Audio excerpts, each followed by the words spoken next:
Oh my god, don't bet on bans. Nearly 1 in 5 gamers worldwide is Indian.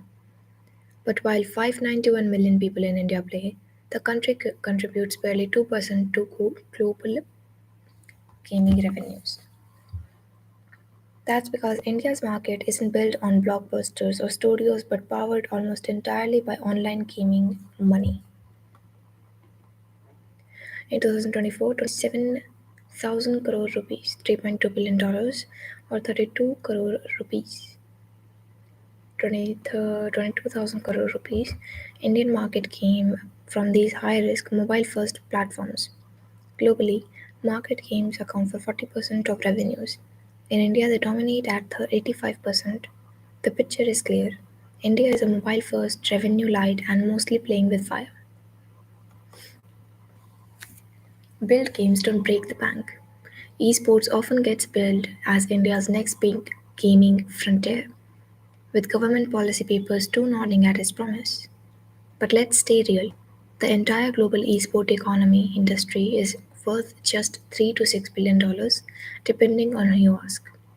A rounding error next to $200 billion online gaming market. Infra is growing, but the ambition to be the Vishwa Guru of esports feels premature. After all, there isn't much Vishwa yet to be Guru of. By contrast, casual and social gaming, from Candy Crush to Clash of Clans and from Mario to Minecraft, make up most of half of the global gaming revenues. In India, though, segment is a silver overshadowed by the dominance of OMGs. Here lies the most realistic opportunity. Casual gaming won't replace esports, but it is the steadier bet. If India wants a gaming industry that's broad, broad-based rather than brittle, this is where growth will come from. All work, all pay. India today hosts nearly 1,900 gaming companies, from developers to outsourcing studios.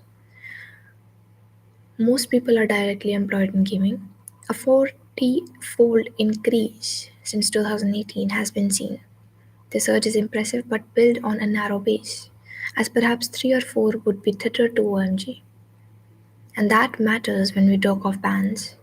Yes, jobs will be lost, but unlike the studio heavy world of traditional gaming, with writers, designers, animators, and production crews, OMG companies mostly hire for tech, payment, and customer acquisition. These roles can shift to fintech, e-commerce, or SaaS with relative ease. This isn't a film studio going dark, it's a payment desk being reallocated. Players are prey. IMG's allure is undeniable. FICCI eliminates that in 2024, more than 155 million Indians lodged into OMG platforms, with 110 million playing single every single day. Dream 11 alone claims 220 million subscribers, more than the total number of demat accounts in the country. Future and option rules India's trading platforms.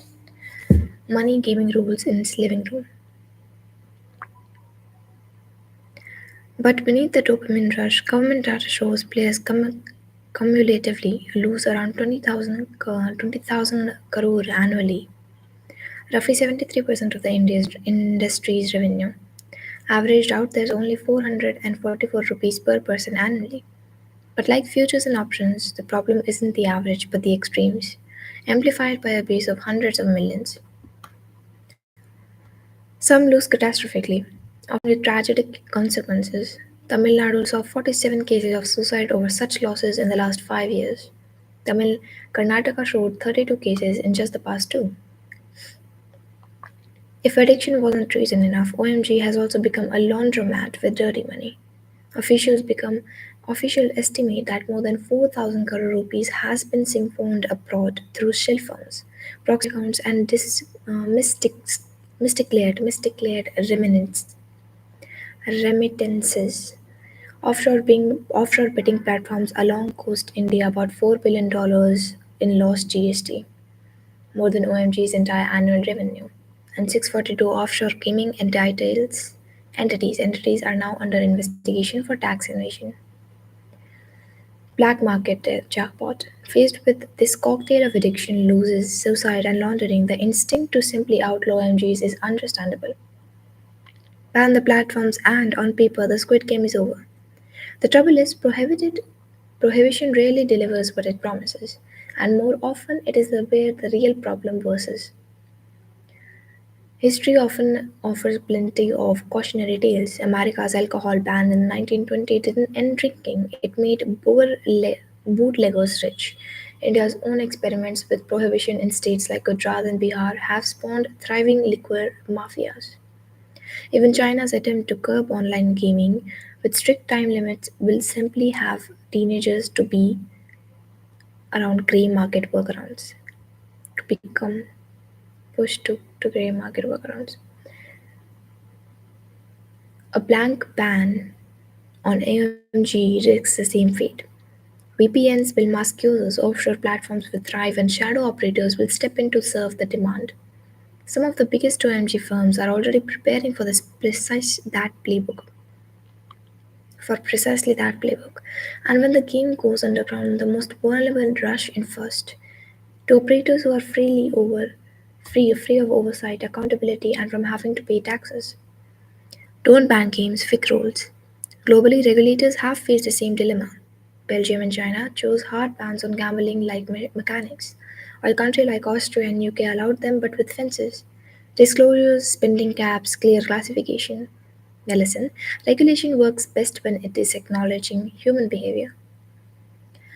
That may be India's best bet, a legal framework for OMG, with firm guardrails on deposits frequency or risk threshold. Keeps the majority engaged safely while protecting the minority from ruin. Ban it and you will drive the market underground. Regulate it and the states will keep oversight. Consumers get protection and taxes flow in.